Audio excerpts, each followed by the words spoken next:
nossa correção de atividade hoje é da atividade 3, né, que teve como temática bioquímica, exatamente a bioquímica orgânica, né, e a gente conclui essa parte do assunto de bioquímica. Vimos na aula anterior bioquímica inorgânica, que foi a parte de água e sais minerais, e hoje a gente vai estar visualizando aqui a correção da atividade da parte de bioquímica orgânica, que refere-se aos carboidratos, lipídios, proteínas e vitaminas, tá?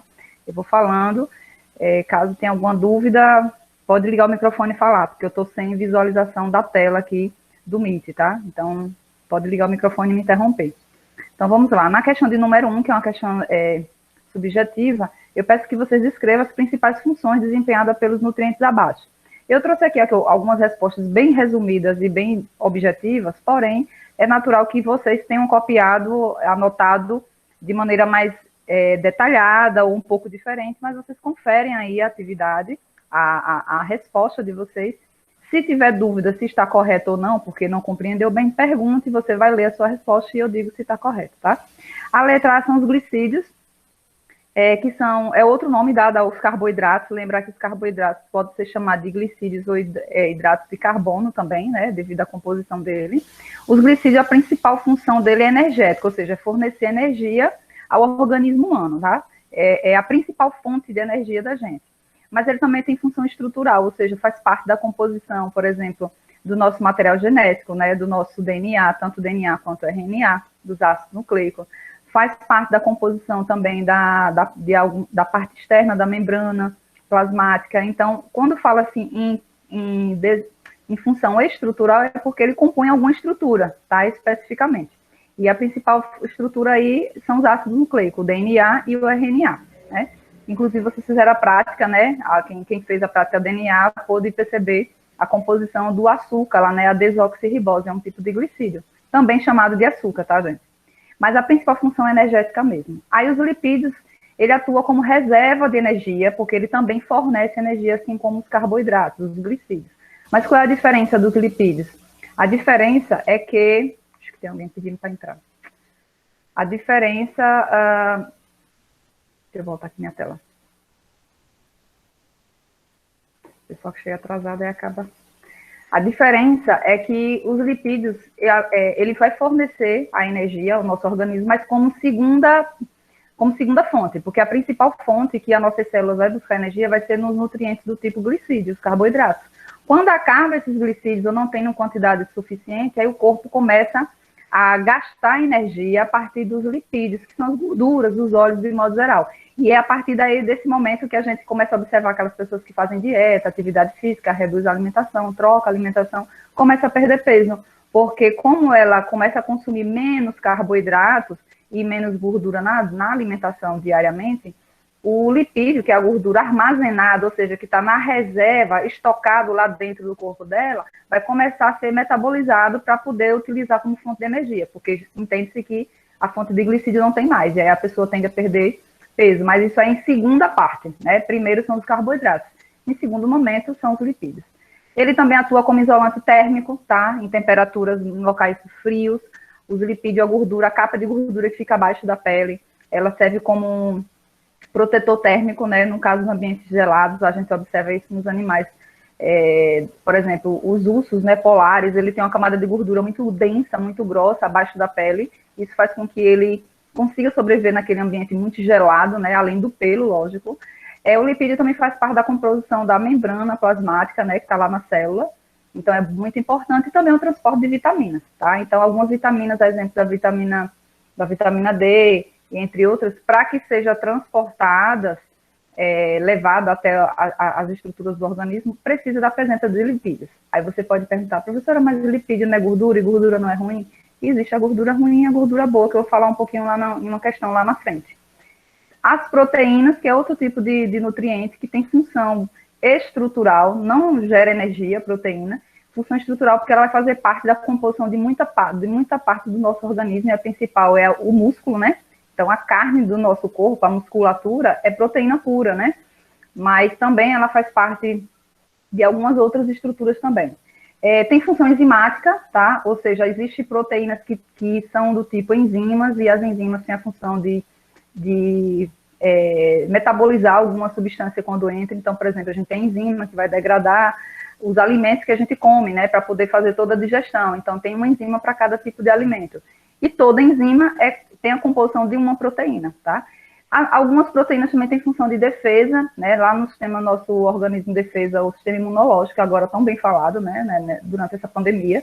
Então, as moléculas de defesa e substâncias chamadas de anticorpos, que são fabricados pelos glóbulos brancos, os anticorpos é um tipo de proteína, tá? É só um tipo de proteína. Então, por isso que proteína também tem função de defesa e também tem função de transporte de oxigênio dentro do corpo. Por quê? Porque lá dentro da célula vermelha, as hemácias, existe um tipo de proteína lá dentro que carrega o oxigênio, a hemoglobina, que está carregada de ferro. Eu falei isso na última atividade, nós tivemos uma questão falando sobre isso. Então, dentro do glóbulo vermelho tem uma proteína chamada de hemoglobina, e ela tem a função de carregar o oxigênio quando ele entra através da nossa respiração e levar esse oxigênio a todas as células. Então, a proteína, ela tem várias funções e muito importante, né? Lembrando que ela não vai ter função de produzir energia ou gerar energia para o corpo. E as vitaminas, de modo geral, têm função reguladora. A gente fala assim porque cada vitamina tem uma função específica, né? Por exemplo, a vitamina A tem uma função de dar qualidade de saúde para os olhos, por exemplo, né? Vitamina D relacionada aos ossos e assim por diante. Mas, de modo geral, tanto vitaminas quanto minerais, que a gente viu no assunto passado, eles têm funções reguladoras, ou seja, de manter o equilíbrio, a regulagem do organismo como um todo. Nessa primeira questão, alguma dúvida, pessoal? Alguém levantou a mão, eu ouvi um barulhinho, lembrando que... Não, senhora, professora. Ah, foi no Pode chat continuar. aqui.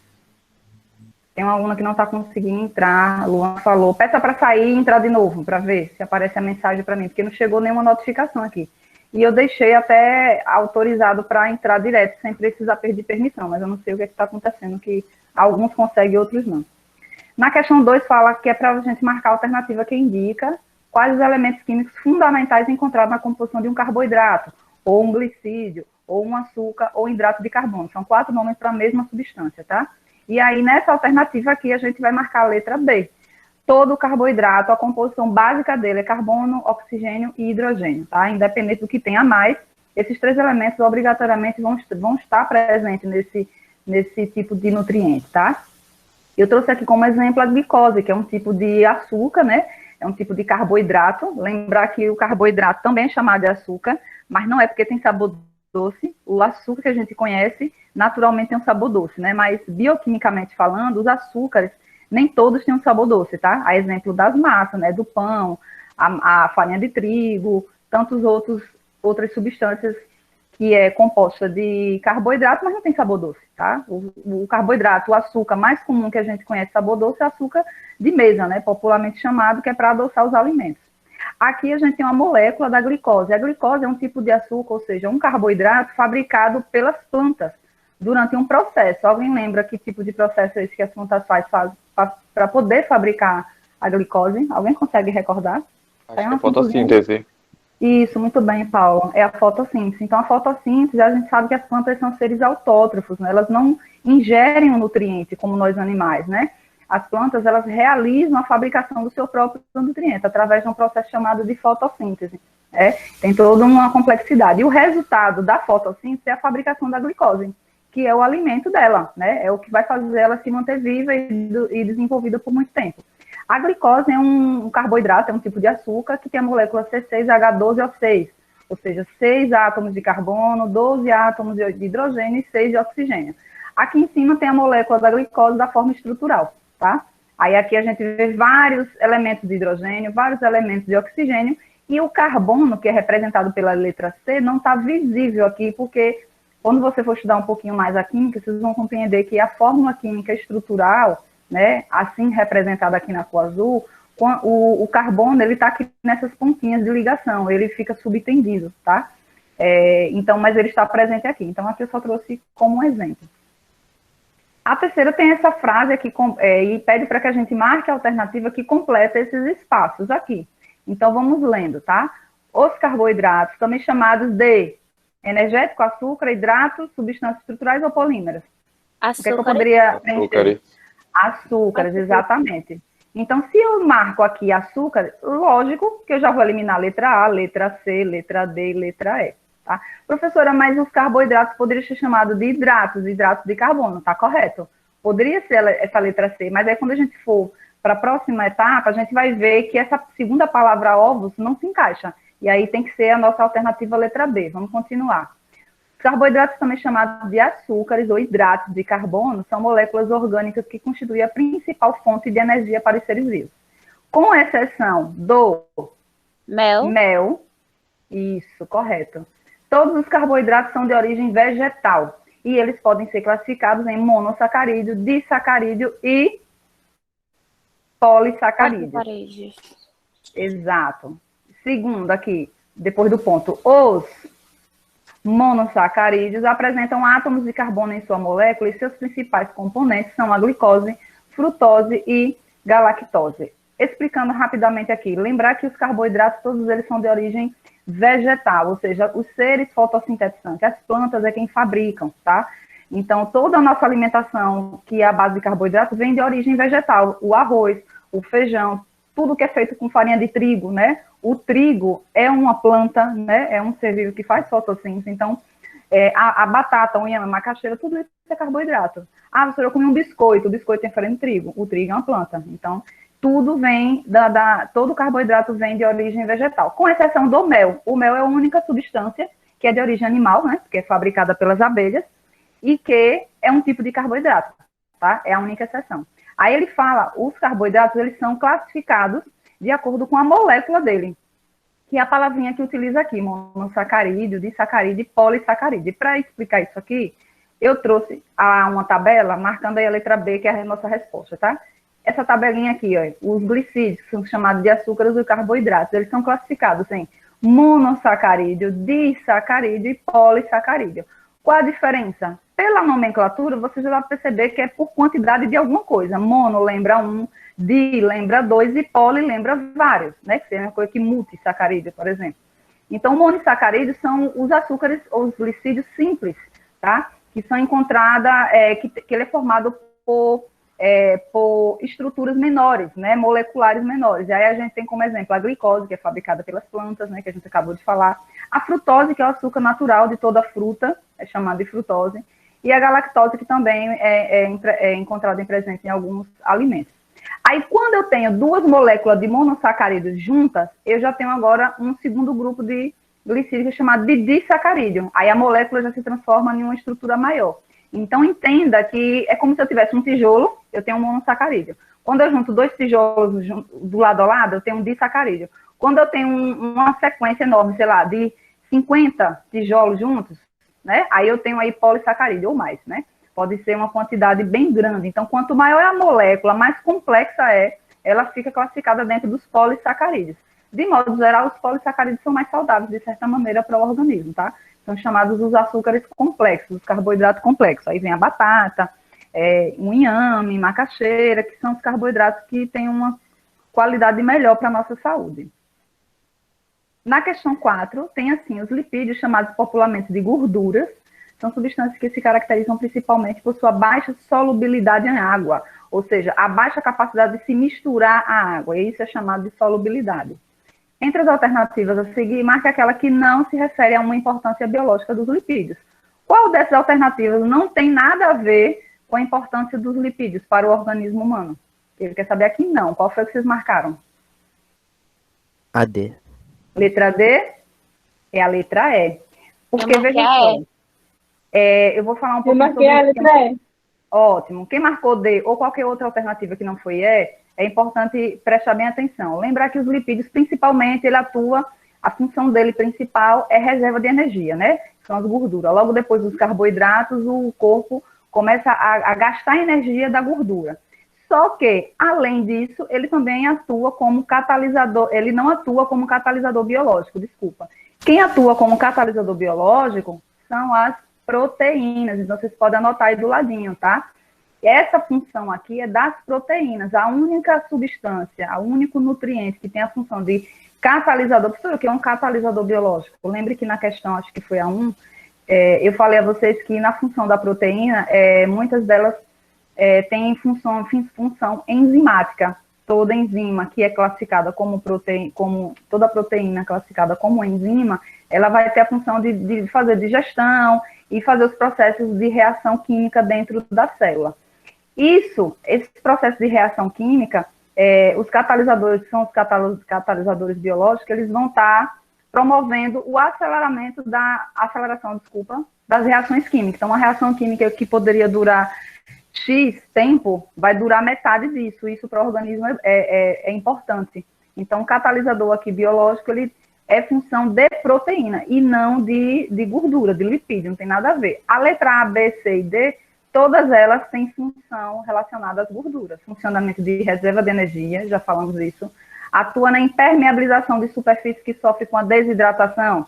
Por exemplo, lembrar que gordura e óleo não se mistura, né? A gente sabe disso, é só misturar pegar um prato sujo em casa e querer lavar com a bucha e água e não botar detergente nem sabão. Você não vai limpar, só vai espalhar mais a sujeira.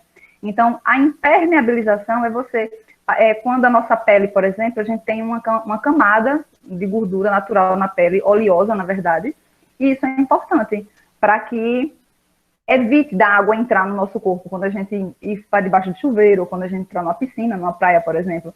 Então, impermeabiliza para que a água que está do lado de fora, ela não entre, né? Senão a gente morreria inchado de tanto entrar água, viraria uma esponja, uma ambulância, vamos assim dizer. Faz parte da composição da membrana, sim, os lipídios faz parte. A membrana plasmática, que está lá nas nossas células, ela é formada de proteínas, é formada de lipídios também, tá? Uma quantidade bem grande. E faz parte da composição dos hormônios também. Alguns hormônios necessitam dos lipídios para que eles consigam atuar junto com as vitaminas. A única alternativa que não tem nada a ver com lipídios é a letra E. Atua como catalisador biológico. Isso aqui é proteína. Pode puxar a setinha aí e anotar no caderno que isso aqui se refere à proteína. Seguindo aqui a 5, ninguém tem dúvida, se tiver pergunta, tá? A menina conseguiu entrar, aqui não estava entrando naquela hora. Não apareceu nada para mim aqui. Poxa, já saiu aqui. Os lipídios mais conhecidos são os glicerídeos, as ceras, os esteroides e os carotenoides. São exemplos de lipídios que, naturalmente, né, são encontrados no nosso organismo. Sobre os lipídios, é correto afirmar que, acabou saindo já até a resposta. O colesterol é um lipídio importante para o corpo humano, porque compõe as membranas celulares e é precursor dos hormônios esteroides, correto. O lipídio do tipo colesterol, que muita gente ouve falar que é ruim para o corpo, existe 2 tipos de colesterol, o bom e o ruim. Vocês têm conhecimento disso? Ou só achava que só é ruim para o corpo? Quem tem conhecimento dessa? Eu vi na aula. Viu na aula? Foi. Ótimo. Então, o colesterol é um tipo de lipídio que o colesterol ruim não é legal, mas o colesterol bom, que eu vou falar qual é, ele é importante que o nosso corpo tenha. Inclusive, quando a gente faz exame de sangue, né, que o médico pede aquele check-up, ele verifica a quantidade de colesterol bom, porque ele tem que estar numa quantidade mínima necessária. Quando está muito abaixo, aí ele vai indicar que você mude sua alimentação, comece a ingerir alimentos ricos em colesterol bom, a exemplo de abacate, as sementes, né, como castanha, alimentos naturais, e vai encontrar bastante colesterol bom. Ele compõe as membranas das células, então toda vez que você precisa multiplicar células, seu corpo o tempo todo está multiplicando célula, para fabricar mais células precisa de matéria-prima, e uma das matérias-primas, além de proteína, é lipídio do tipo colesterol. E ele também é precursor, ou seja, para que alguns hormônios sejam sintetizados, fabricados no corpo, é necessária a presença desse tipo de colesterol. Hormônios do tipo esteroides, hormônios que vão atuar no corpo tanto masculino quanto feminino, né? Para que consiga fazer o desenvolvimento dos órgãos sexuais, né? Entrar num período de reprodução, isso tudo é necessário, tá? Eu trouxe aqui esse esqueminha que mostra a diferença do colesterol bom e ruim. O colesterol bom é o chamado HDL, tá aqui embaixo. Ele regulariza o armazenamento de LDL, que é o ruim, e promove a excreção, ou seja, ele funciona como se fosse um caminhão de lixo, retirando todo o colesterol ruim, que é o LDL. O colesterol ruim, chamado LDL, ele forma essas placas de gordura. Aqui é um desenho de uma artéria, né, um vaso sanguíneo, um esquema, e dentro da artéria corre sangue. Só que se você começa a ter excesso de colesterol ruim vindo da alimentação, de alimentos gordurosos, vai formando placas de gordura ao ponto em que pode se fechar e interromper o fluxo sanguíneo. Se essa artéria ou esse vaso sanguíneo for no coração ou no cérebro, é fatal, né? Pode gerar um AVC, pode gerar um infarto e a pessoa pode morrer se não for atendido de imediato, não tiver um atendimento emergencial. Então, colesterol ruim, LDL, colesterol bom, HDL, tá? E aí tem uma dicasinha para lembrar, porque as questões adoram trazer esses dois tipos de colesteróis e muita gente se confunde. HDL, que é o colesterol bom, hoje Deus livra. Não sei se já viram essa frasezinha de memorização para lembrar. Hoje Deus livra. Livra de quê? Livra de tudo que é ruim, né? Tá com Deus é sempre bom, né? E o LDL, logo Deus leva, porque já vai embora, a partir dessa para melhor. Então, o LDL, logo Deus leva, é porque é ruim, a pessoa pode levar à morte. E o HDL é o colesterol bom. Pronto, entrou alguém mais aí. Entenderam essa diferença, pessoal? LDL, HDL? Alguma dúvida? Não, professora, nenhuma. Eu entendi é importante anotar LDL e HDL. Por isso que eu peço que vocês peguem o caderno e acompanhem a explicação, porque qualquer coisa vocês vão fazendo anotações ao lado, né? Para ter essas informações que depois vocês vão querer consultar, pode ter a necessidade, e vocês têm isso em mãos, porque a cabeça vai falhar, a gente não vai lembrar de tudo 100%, né?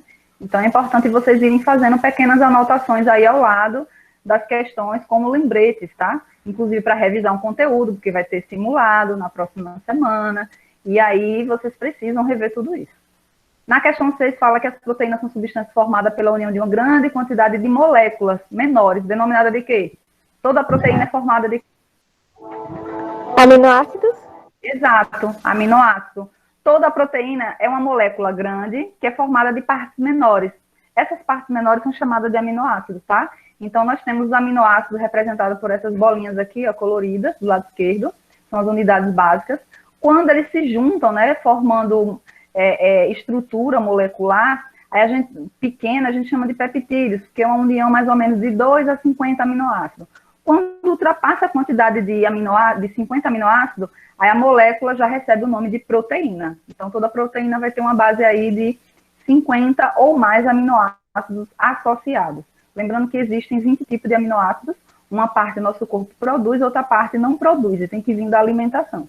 Por isso que a alimentação é tão importante, porque se eu não tenho os aminoácidos necessários para formar, por exemplo, proteína de defesa, que são os anticorpos, obviamente minha imunidade vai ficar muito baixa, que é o que acontece com algumas pessoas que acabam ficando doentes facilmente, né, pelo contato com um vírus ou uma bactéria. Às vezes a imunidade está baixa porque as proteínas necessárias para se transformar em anticorpos, elas não estão existindo, porque tem poucos aminoácidos chegando no corpo desse indivíduo, porque a alimentação está fraca, né? A alimentação está falha, não tem uma variedade de alimentos naturais, tá?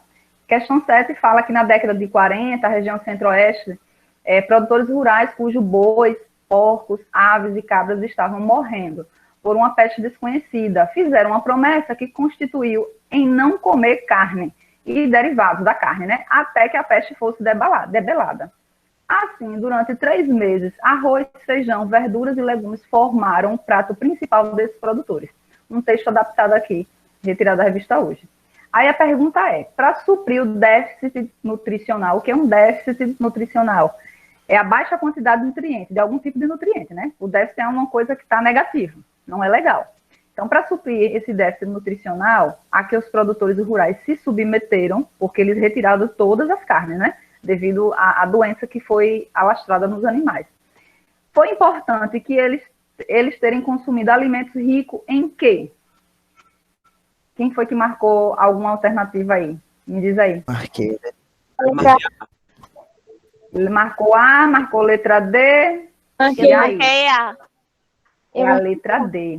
E eu vou explicar o porquê que muita gente talvez se passou nessa questão. Voltando aqui à pergunta, veja, ó.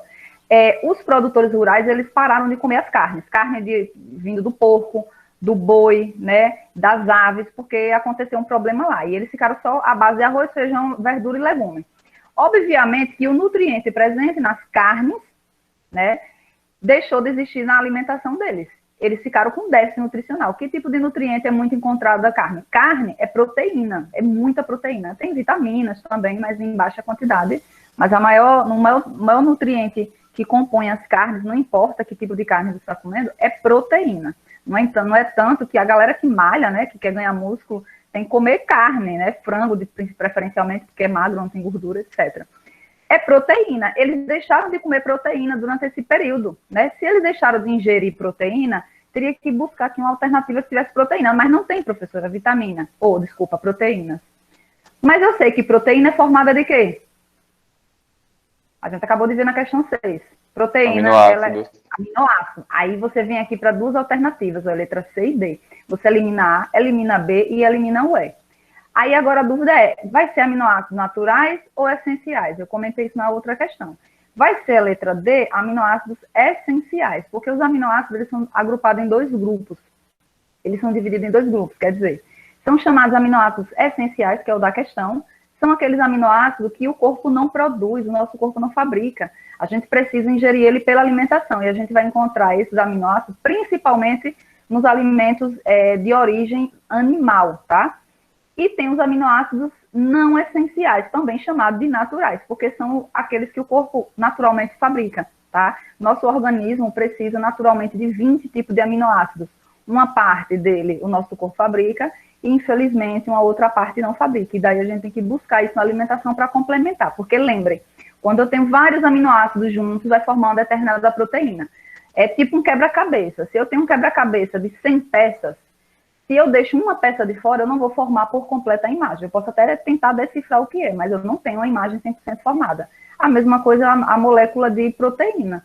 Se eu quero que o meu corpo fabrique proteína de defesa, que são os anticorpos, se faltar um aminoácido na composição daquela proteína, não vai ser formada, ela não vai existir. Então, precisa necessariamente a quantidade e os tipos exatos. Aqui nós temos várias proteínas, são as 20 que o nosso corpo necessita, e aí a gente precisa ingerir essas proteínas pela nossa alimentação. Uma coisa interessante a falar sobre isso, gente, é o feijão e o arroz, que apesar de ser um alimento de origem vegetal e ser rico em carboidrato, o feijão e o arroz, ele tem uma composição também de alguns aminoácidos não essenciais, né, alguns aminoácidos essenciais.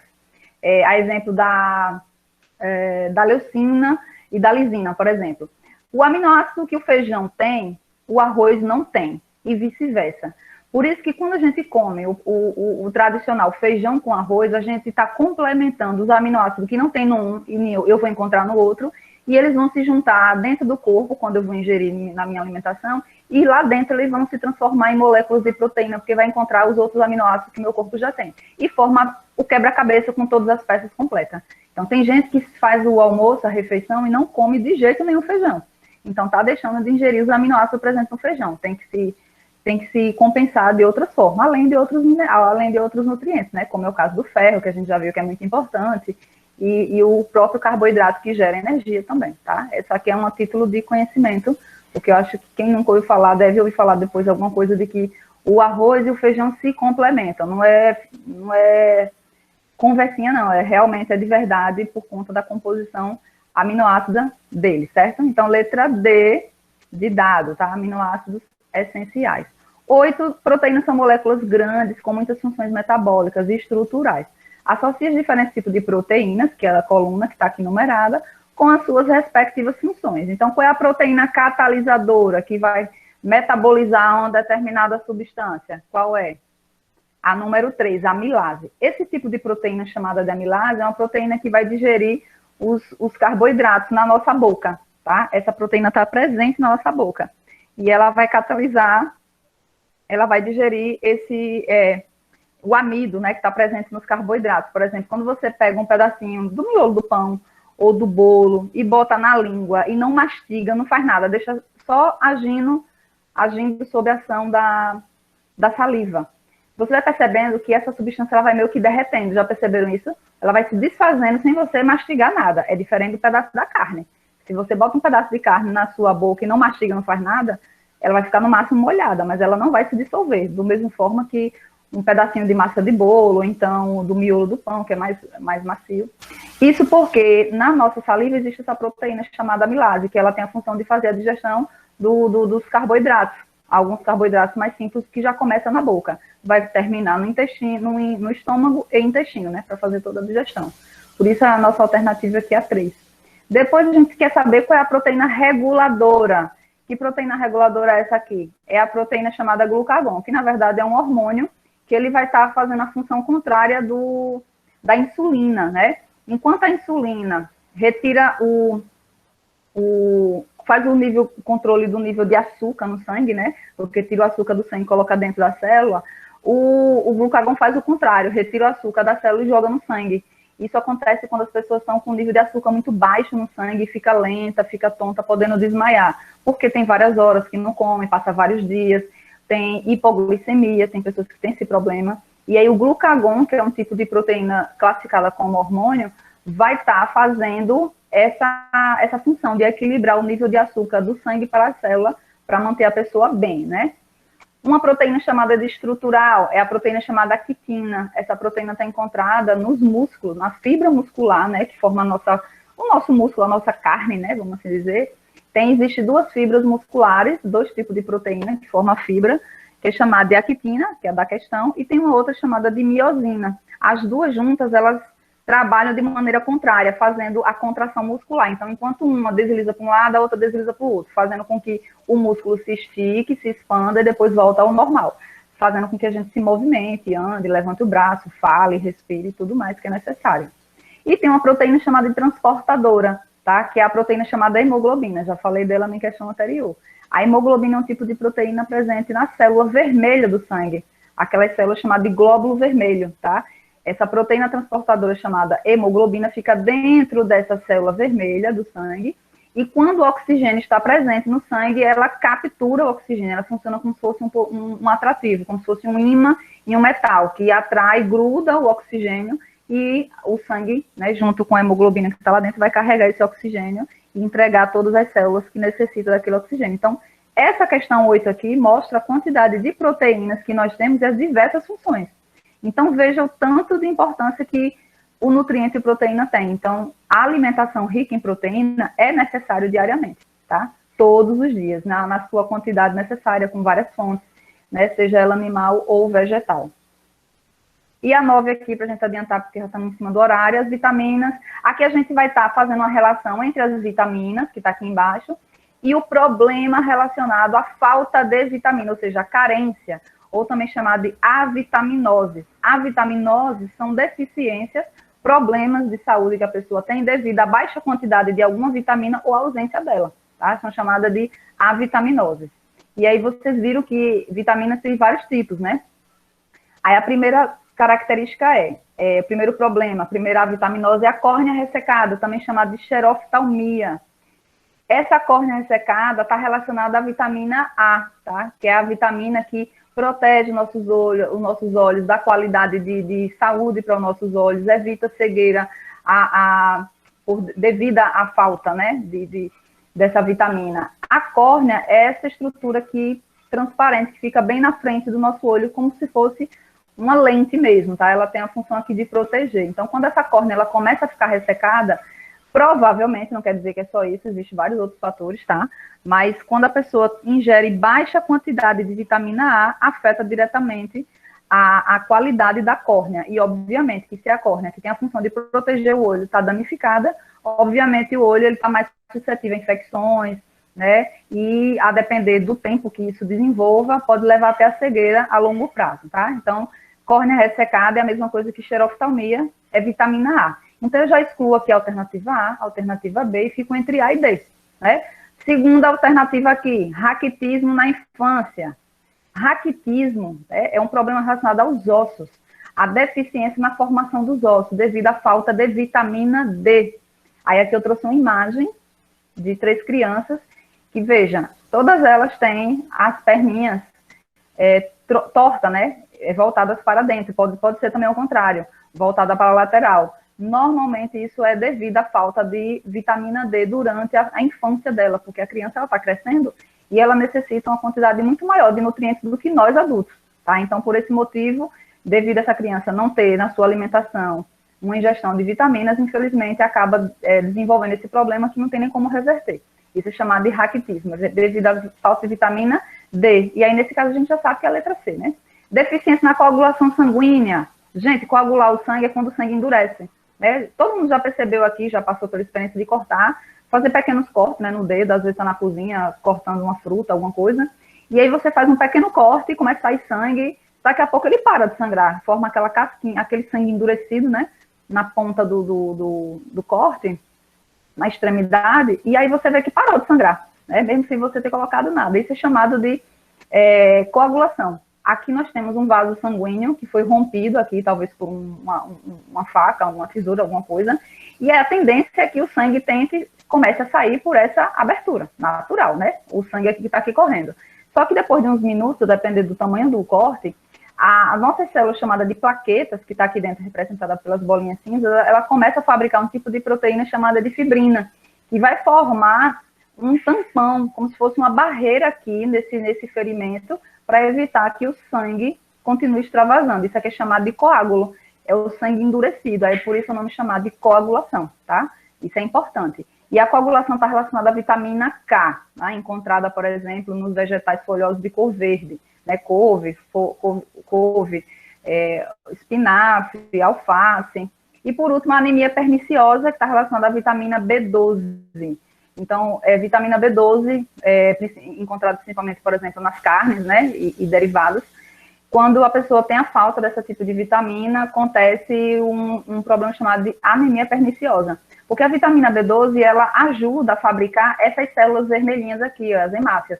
Quando não tem vitamina B12, a quantidade de hemácias vai diminuindo a longo prazo. E aí a pessoa começa a ter alguns sintomas, como falta de concentração, de memória, falta de ar, fadiga, cansaço. Porque lembre que as hemácias, elas carregam oxigênio, né? Porque dentro dela tem a hemoglobina, que é o tipo de proteína que carrega o oxigênio. Se eu tenho baixa quantidade de hemácia, eu vou ter baixa quantidade de oxigênio circulante. E aí, se eu tenho menos oxigênio, naturalmente que a pessoa começa a ter mais cansaço, mais fadiga, podendo levar desmaio, formigamento nas pernas, devido à falta de oxigenação. Por isso, a nossa alternativa é a letra C. E para adiantar e terminar, eu acho que vai até 11, né, pessoal? Me confirmem aí. Vai até 11. Estão me ouvindo? Pronto, vamos lá. O escorbuto é uma doença caracterizada pela inflamação das mucosas e da pele, hemorragias, queda de resistência a infecções, ulcerações das gengivas e queda dos dentes. Por se tratar de uma avitaminose, lembrar que a avitaminose é doença ou deficiência de algum tipo de vitamina, né? O escorbuto pode ser evitado pelo consumo de que tipo de alimento? Alimento como laranja, limão e morango. Escorbuto é uma doença... Oi? Frutas cítricas. Exatamente, muito bem lembrado. As frutas cítricas, porque ela é rica em vitamina C, né, como exemplo a laranja, o limão, o morango, a gente pode colocar ainda acerola, abacaxi. Essas frutas é rica em vitamina C. A vitamina C tem várias funções, dentre elas evitar esse problema de inflamação nas gengivas, né, sangramento sem causa natural aparente, né. E aí tem um sangramento excessivo, obviamente os dentes também passam a cair, né, porque as gengivas estão fracas, como se fosse apodrecida. Hoje em dia não é tão comum, mas antigamente, na época das grandes navegações, né, com que os grandes navegadores para ganhar e conquistar territórios no mundo todo, passavam meses e anos dentro de um navio, né, a alimentação dele era muito pobre, e eles tinham muito esse problema de escorbuto, porque eles não se alimentavam de alimentos, de frutas, ou alimento rico em vitamina C. Então, era muito comum na época das grandes navegações. Hoje é menos provável, porque o alimento, né, com vitamina C está mais acessível às pessoas, tá? Então, é a letra D. E, por último, a questão 11 fala o seguinte, que as vitaminas lipossolúveis são absorvidas e transportadas com a gordura na dieta. Elas são facilmente excretadas na urina, as lipossolúveis, e podem ser armazenadas no fígado e tecido adiposo. Elas não são facilmente excretadas, desculpa. As vitaminas hidrossolúveis, de uma maneira geral, não são normalmente armazenadas em quantidade significativa no organismo, o que leva muitas vezes à necessidade de um suprimento diário, ou seja, uma necessidade de uma ingestão diária desse tipo de vitamina. Um exemplo de vitamina liberada pela urina em razão da sua solubilidade em água é a qual? Que tipo de vitamina sai facilmente pela urina, porque ela se mistura fácil à água? Vocês marcaram a qual? Eu marquei a letra B. Letra B, correto. É a vitamina C. Gente, tem que lembrar desse conceito. As vitaminas, elas podem ser lipossolúveis ou hidro. Tudo tem a ver com a solubilidade. Lipo tem a ver com gordura, lipídio. Então, são vitaminas que se dissolvem e armazenam-se dentro da gordura, no organismo humano. Consequentemente, elas vão ter um tempo, uma durabilidade maior dentro do nosso corpo. Porque lembre que a gordura ela não se dissolve fácil, né? Se fosse fácil perder gordura, estava todo mundo magrinho. E a gente sabe que gordura é difícil de ser metabolizada. Quem são essas vitaminas? Vitamina A, D, E e K. A gente fala que é queda, vitamina queda. A vitamina K, vitamina E, vitamina D e A. As outras, que é a C e do complexo B, são hidrossolúveis. Elas se misturam facilmente à água e não à gordura. E por se misturar facilmente à água é uma coisa que entra e sai fácil do nosso corpo, né? A gente elimina água de diversas formas, principalmente na urina. Então, a urina consegue eliminar com facilidade esse tipo de vitamina, C e B. Agora, quando ela está em excesso, tá? Normalmente. Por isso que tomar aqueles efervescentes de vitamina C, está na moda, né? Desde o ano passado para cá aumentou demais o preço por conta da Covid. O pessoal quer aumentar a imunidade, porque a vitamina C aumenta a imunidade. Não adianta tomar mais de uma cápsula daquela por dia, porque vai sair na urina, o corpo elimina o excesso.